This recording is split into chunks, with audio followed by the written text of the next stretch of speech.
Hey, Andre, how you doing? Yes, absolutely. Of course, I'm more than happy to provide a little bit of feedback for your ad before your final submission. Okay, let's go and take a look. We got the Primerica logo and we've got the ad. So what I want to do is just kind of want to bring this down just a little bit so it fits in the window. And actually, we'll start with the logo, which means I'm going to bring this back up so we get a nice big shot of the logo. I'm going to be zooming in and zooming out a little bit because I want to make a couple of visual points with the logo. I think that you've got a really good idea here. I think um, the idea of the Primerica being protected by the house, I think it's a really solid concept. And I think that one that is very accessible and will be well received by the target market. That's fantastic. So really good concept there.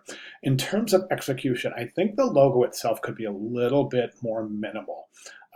Now remember, in all our discussions the past 8 weeks, and I'm sure in many of the other discussions that you've had in your student career, the word minimal and the word simple probably come up a lot.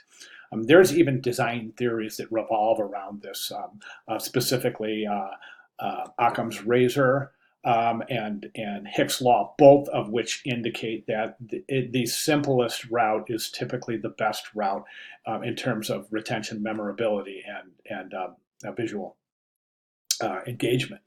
So, and then when we think that, we kind of apply that to real life. We see, okay, what logos are the most memorable? And we think about maybe Nike, think about Target, um, think about UPS, and you think about the Apple, the world's most iconic logos are the most simple and easiest to remember. So there is definitely a correlation between a successful logo and a minimal, simple logo. Okay. And I think that we can get there. I don't think we're there yet. I think there's a few things here that are stacking up in terms of what you're asking the viewer to visually remember. So let's just take a look at the elements. You've got the house, that's one. You got the window, the two colors, 2 and 3, chimney, 4. This array of design elements here, let's call that 5. The underline, the double underline, 6. The gradient, 7. The Primerica, 8, and then the two colored eyes. That's at least 9 visual identifiers here. And basically, the viewer starts getting confused after 3 or 4 tops. I mean, think about the Apple logo. You really only have one visual identifier. It's an apple with a bite taken out of it. That's it. Think of the Target logo. It's a Target. Think of the Nike logo. It's a swoosh. You have one visual identifier. So the more we can reduce the amount of visual identifiers associated with the logo, the more successful theoretically that logo is going to be. My recommendations are this. I would remove this whole array right here. And there's a great test. I mean, I've got this open as a PDF right now, right? And it's a great test. And this is why I love doing this. I do it all the time, even in my own work. Let us zoom out.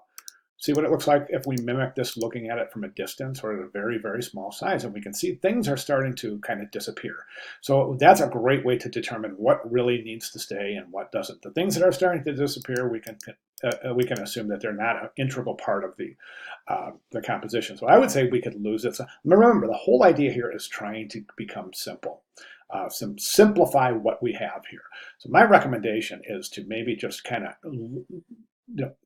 think about getting rid of a lot of the additional design elements and embellishments and elements and all of these converging lines and little gradients here and small little gradients here and tiny stuff that definitely disappears at a smaller size.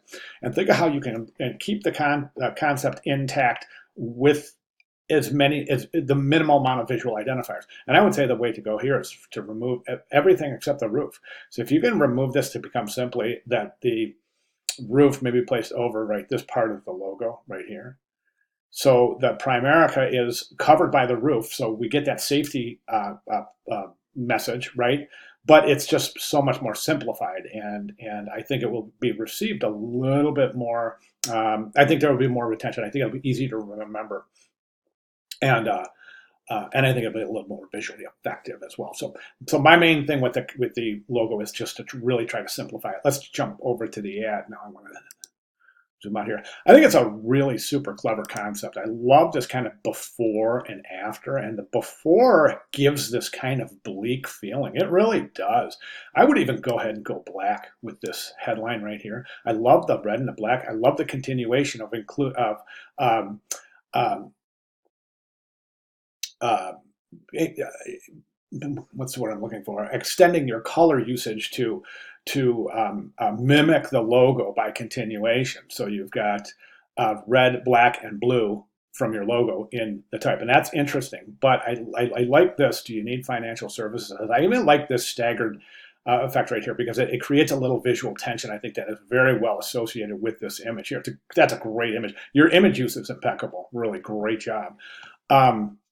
So I would go black with the headline here. And this looks great right here. It adds definitely a visual tension, and that visual tension is relieved on the lower half of, gosh, I'm getting the sun right in my eyes here. Sorry about that. That visual tension is relieved right here. As this bottom of the ad becomes lighter, the visual weight is much lighter. It's not as tense, and I think it works. A couple of recommendations. As I said, I would change this word solutions here. So that you just go right to black there. And I think that will reinforce this kind of transition area. Okay. Then we have this, we help families become financially secure. Now, I think that's just a little bit too big. And this is definitely too big right here because we got to think about hierarchy, right? So what I would recommend is increasing the headline area a little bit. Watch my cursor, something like that. Okay. You got the repetition of the black and the red. Let's get that to black, okay? Increase this type size a little bit. That's a little bit difficult to read, all right? Then we'll come down here and take this type right here, and if you increase this, this would be fine.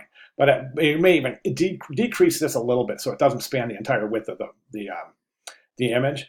And then take this "We Are Dedicated" and reduce that and bring it underneath here so that we get some good hierarchy there, okay? Give a little bit of white space between these two. You see how this type is almost touching that image? We want a little bit of white space there, so we really are going to reinforce this kind of transition from this bleak situation to this seemingly very pristine and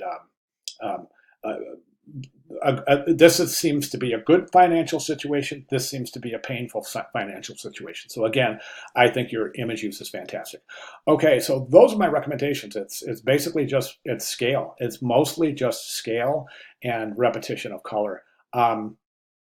Scale to reinforce hierarchy, and repetition of color to reinforce the continuation over here, and to kind of reinforce that kind of darker, bleak feeling we get at the top of the ad. So again, great concept, good work.